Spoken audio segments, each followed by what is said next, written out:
Well, good evening, folks. Um, let's take our Bibles and turn to Habakkuk. If you turn real fast, you're going to miss it, just like I did here. Okay. Just before we came to the building, Kathy and I walked out to the garden to take a look, and now I got all this sinus drainage as a result of that. So you have to excuse me every once in a while and help me clear my throat. Need a bucket spinning? Pardon? Need a bucket spinning? Joyce, what do you do with him at home? Just ignore him? You remember that lesson? I think yeah. You don't remember that lesson? I know Habakkuk. I'm not lost, Terry. I get confused. Quite honestly, though, I call it the book, the writings of Habakkuk. It's very short. There's only 3 chapters. But the reason I like it is because of the message. It takes about 5 minutes to tell you about the message of Habakkuk. But of all of the Old Testament minor prophets, none of them, to me, are as significant as Habakkuk.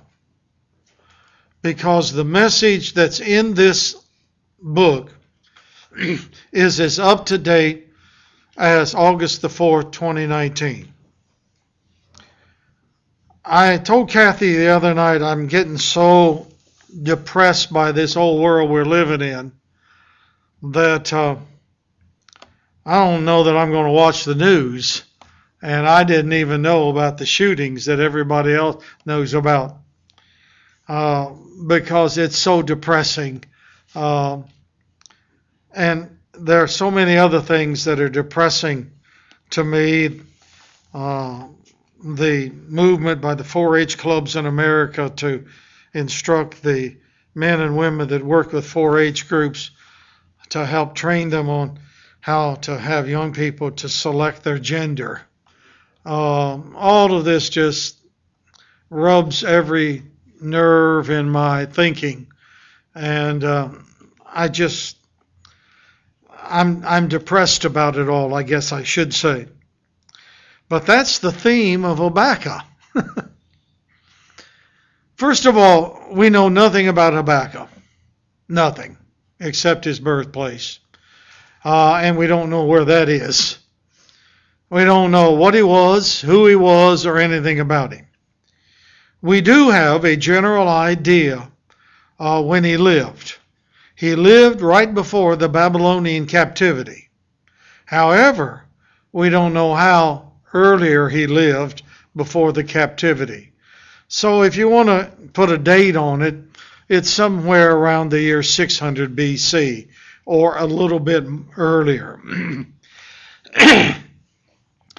Now, the book of Habakkuk is very straightforward. And I'm going to read the opening 4 verses of this book.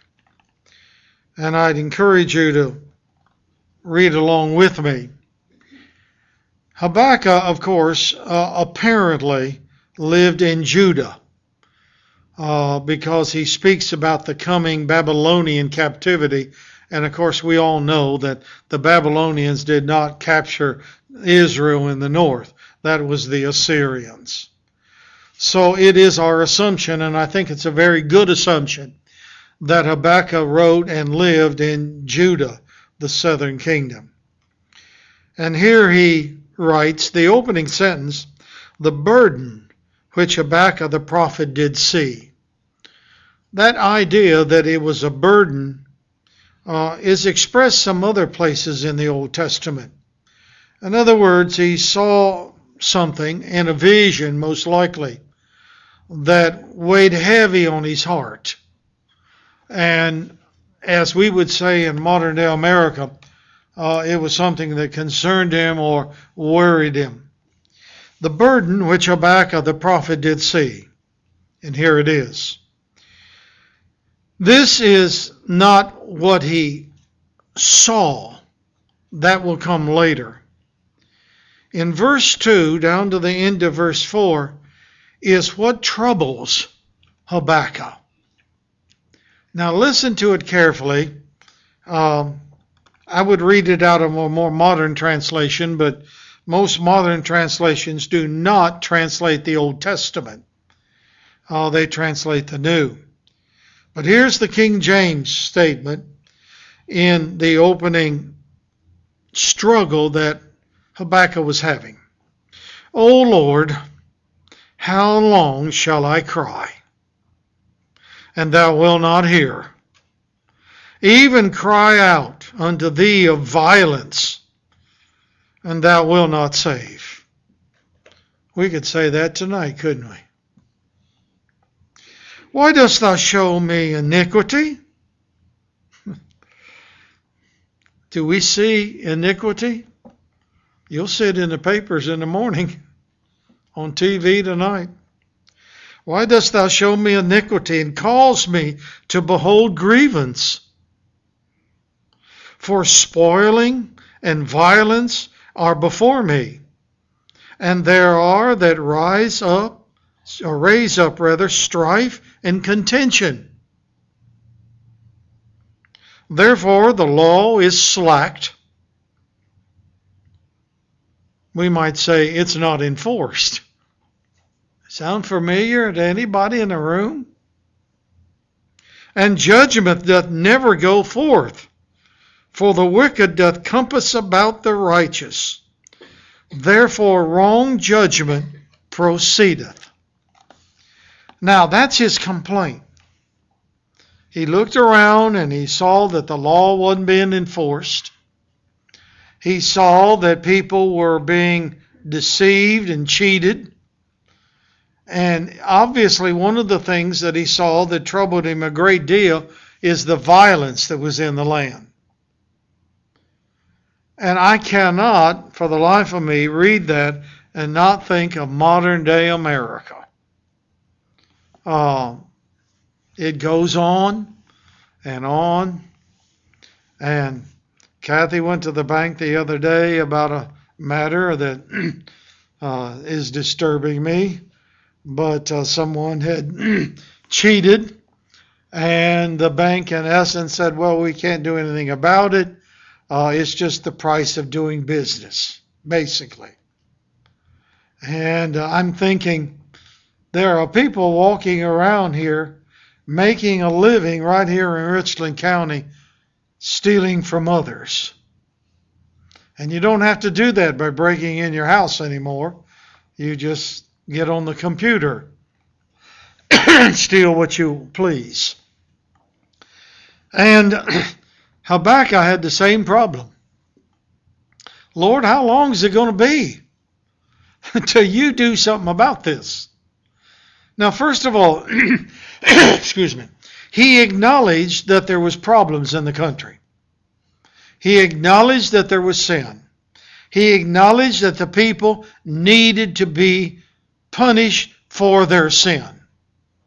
It's not, we're innocent, we didn't do anything wrong, nothing like that. Now, in verse 5, and we're not going to read all of this tonight. In verse 5, is the answer of God to Habakkuk. This is the burden. And I will read just the opening. Excuse me, please. God answers in verse 6, for lo, I raise up the Chaldeans. Now let me stop right there. Chaldeans is basically another name for what we call the Babylonians. Chaldeans and the Babylonians are names that were used interchangeably. The Babylonians get their name from where?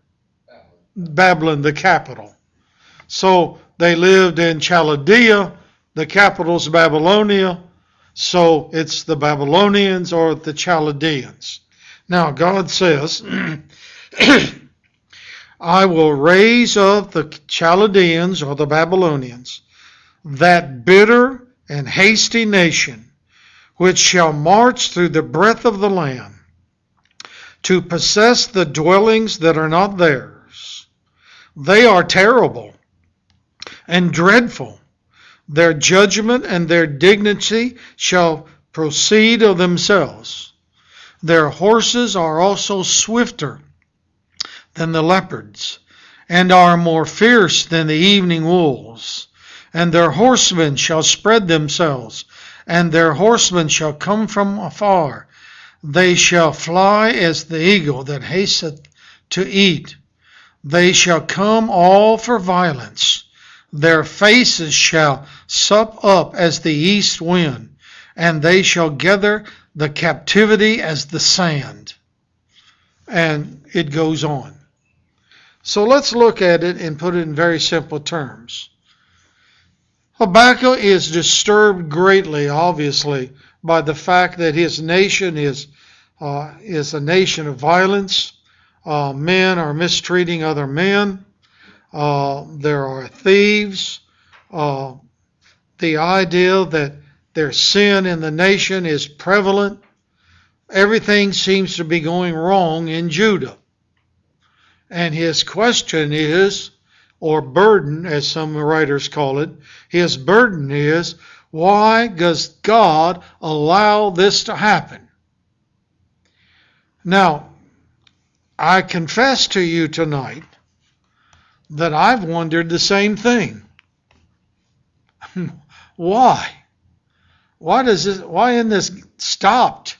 Why doesn't somebody, or why doesn't God do something to stop this? So that's a universal problem. And it's always been true. But it's interesting that God lets Habakkuk know he's going to do something about it. And he's going to raise up the Babylonians, and they're going to come into the land of Judah, and what are they going to take? Everything that they can carry with them. Are they going to take people captive? He says they're going to take people captive like the sands of the seashore. People are going to go into captivity. Their homes, their farms, their property, their cities are all either going to be destroyed or they're going to be carried away, if it can be, to Babylon. Everything's going to be destroyed. That's the answer. It's going to happen. Then there's another problem that Habakkuk has. It begins here in verse 12 and 13, and I won't read them. His problem is this. God, yes, my people need to be destroyed, but the Babylonians are worse off in terms of morality and everything else than we are. He said, and I'm putting this in my words, why, God, are you allowing a more wicked people to destroy a less wicked people? That's not fair, Lord. They're worse than we are. And you're going to allow them to destroy us? And the answer is yes. So, in other words, there's a conversation here really going on between God and Habakkuk. God's heard his complaint. God's answered his complaint. Habakkuk doesn't like the answer and says, Lord, I don't understand. I don't understand why you're going to allow this terribly wicked people to destroy a less wicked people. Well, that's the heart of the matter, except for one other part. And God answers Habakkuk again. But before we go to that part, let's look at chapter 2 quickly. After Habakkuk issues his second complaint to God, Verse 1 of chapter 2 is a very interesting verse. I will stand upon my watch, and I will set me upon the tower. Now the idea presented here is, it's over in Ezekiel, that this man, who obviously is a prophet, is a watchman, watching over the nation, condemning them when they're in sin and praising them for obedience to God. So he views himself as a watchman. And he says, I'll set me upon the tower. In other words, I will go to the highest point, and what will I do? And I will watch to see what he will say to me, and what I shall answer when I am reproved. Now the word reproved here is more in the Hebrew language when I have argued with God. In other words, I'm going to wait for his answer. So look at the idea. I'm going to stand upon my watch and set me upon the tower, and I will watch to see what God will say to me, and what I shall answer when I have argued with him. And the Lord answered me and said, write the vision and make it plain upon tablets. He that may run that readeth it. For the vision is yet for an appointed time. But at the end it shall speak and lie not. Though it tarry, wait for it, because it will surely come. It will not tarry. Behold, his soul, which is lifted up, is not upright in man, but the just shall live by his faith. By the way, that's a phrase the Apostle Paul uses, isn't it? The just shall live by faith. Now, God answers Habakkuk. And in my Bible, you flip one more page, and the book of Habakkuk is just over with, just about. But in that last chapter, it's important for us to appreciate the fact that God gave an answer. And before we get to that, I want you to go back with me here to the verse that we just read, verse 3. It's an appointed time, and though it tarry, wait for it, it will surely come, it will not tarry. The idea here is best expressed later in the New Testament by the Apostle Peter. God's timetable is not our timetable. It's hard for human beings to deal with that. If you look at a man or woman that's lived 80 years and something that God has promised hasn't happened in 80 years, it's not going to happen, right? That's human thinking. God doesn't live on our timetable. 1 year is with the Lord as 1,000 years, and 1,000 years is 1 day. Now, the idea there is not to compare 1,000 years to 1 day. The idea there is God doesn't or is not limited by time. Now, God is going to keep his promise, but his promises are not going to be according to our timetable. We ask the question, Lord, it's gone on for 50 years. Why don't you do something about it? What's 50 years of the Lord's timetable? As a moment, twinkling of an eye. But God has a timetable. And what he's saying here to Habakkuk is, I'm going to tell you what's going to happen. But it's not going to happen by your timetable. So here we know so far that Judah's in a terrible shape as a nation. Habakkuk's disturbed about it all. He wants to know why the Lord doesn't punish him. But we don't know how early this was before the Babylonians came and did the punishment. And then the other question is, how can you allow a more wicked nation to destroy a less wicked nation? And so God says, I'm going to show you a vision. I want you to write it down, and then I want you to remember something. The just live by faith. Now, what's the answer to the question? Well, I brought this along as a crutch tonight because I need crutches, mental crutches. I can't remember all of these. I could read them, but it would take a few minutes to go through that third chapter. In chapter 3,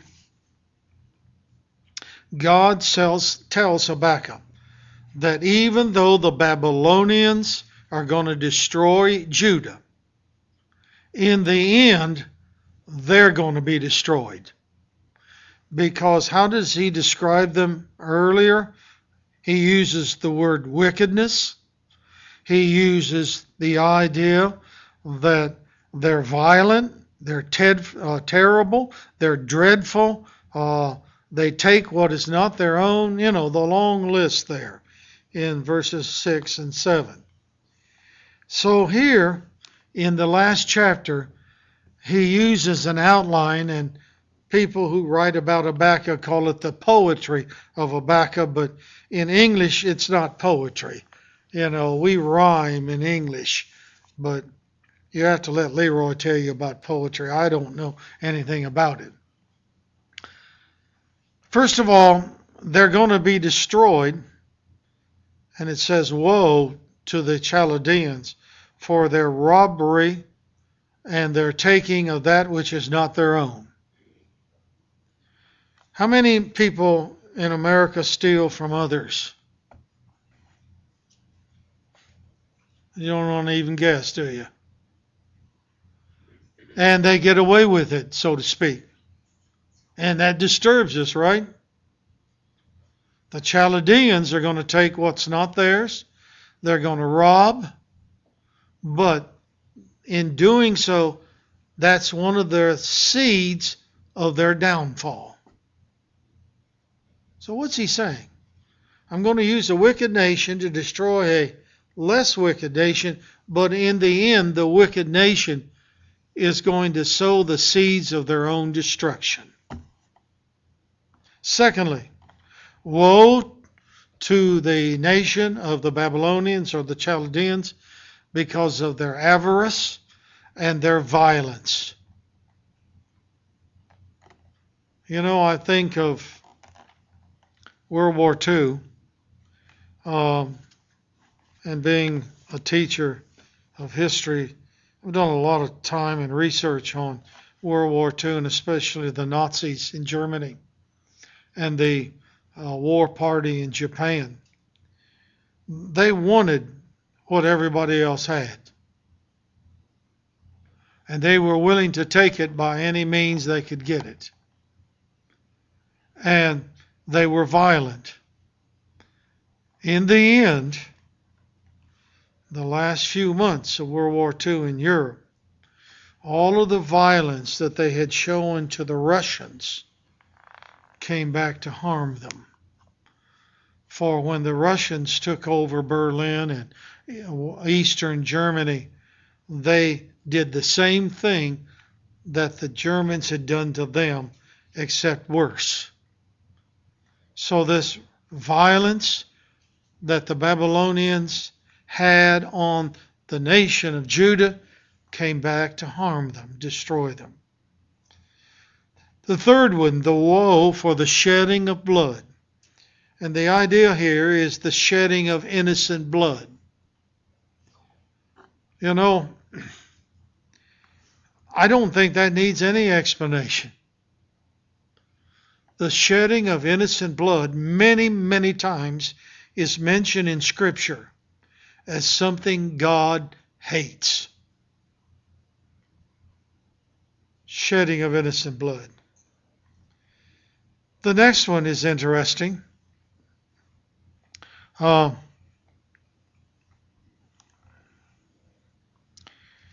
want to read it. The King James is not as clear as it might be. Talking about the Babylonians, they take up all of them with the angle, the sword. They catch them in their net. They gather them in their drag. Therefore they rejoice and are glad. And the idea is presented here over and all the way down to verse 17. But what they're saying is, in the modern translations that are used here, they're putting the bottle to their neighbor's lips.